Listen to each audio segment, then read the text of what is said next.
եմ շնորհակալություն հայտնել այսօրվա թեմայի ընտրության եւ այս թեմայով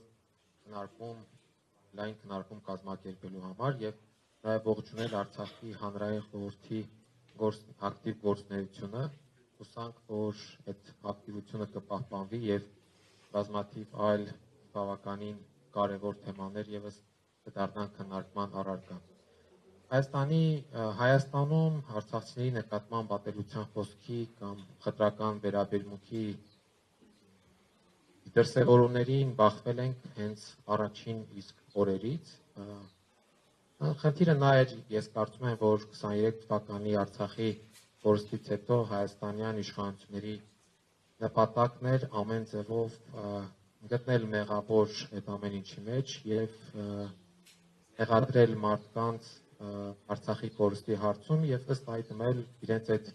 նպատակը հետապնդելու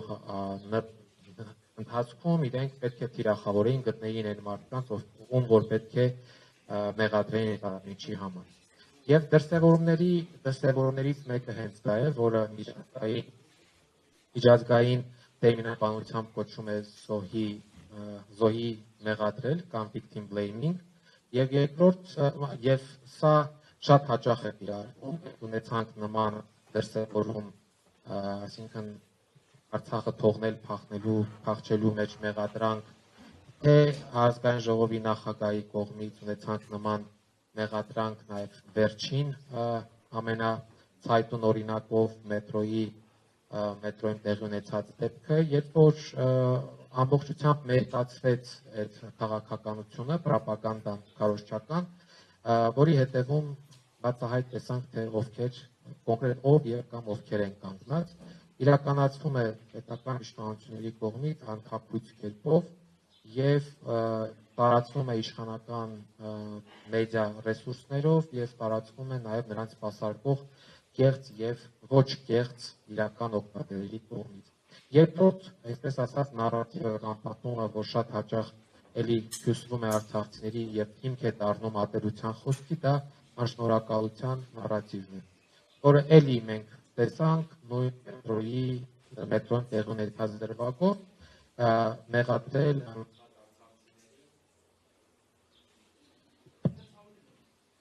մեղադրել անընդհատ արցախցիներին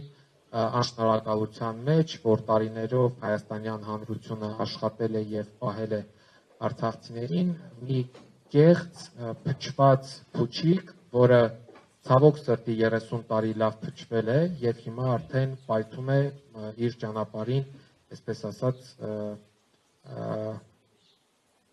թիրախավորելով բոլորին։ Տարիներով, այո, մամուլի միջոցով անընդհատ այդ թեզն է զարգացվել, որ Արցախը եւ արցախցիները բեռ են եւ հիմա մենք խաղում ենք նաեւ դրա արդյունքները։ Հիմա առավել եւս նաեւ որովհետեւ պետական մակարդակով է դա իրականացվում, այդ անշնորհակալության պատումը։ Էլի կան բավականին տարածված, մենք ունենք առանձնացրած, դրա շուրջ նաեւ բավականին աշխատանք կա իրականացված։ Ամենավատն այն է, որ փոխանակ իշխանությունները պայքարեն նման կենցաղային մակարդակի ատելության կամ խտրականության խոսքի նկատմամբ, շատ հաճախ, ոչ թե շատ հաճախ, հիմնականում իրենք են դառնում դա սնուցողը, դա առաջ մղողը, ինչն էլ իր հերթին նաեւ տարածվում է լայն հասարակության մեջ։ Կարծում եմ մեր քննարկման ընթացքում կարող ենք անդրադառնալ այլ նաեւ տեսանկյունների այս հարցի շրջանակներով սրանով դեռևս սահմանափակվենք։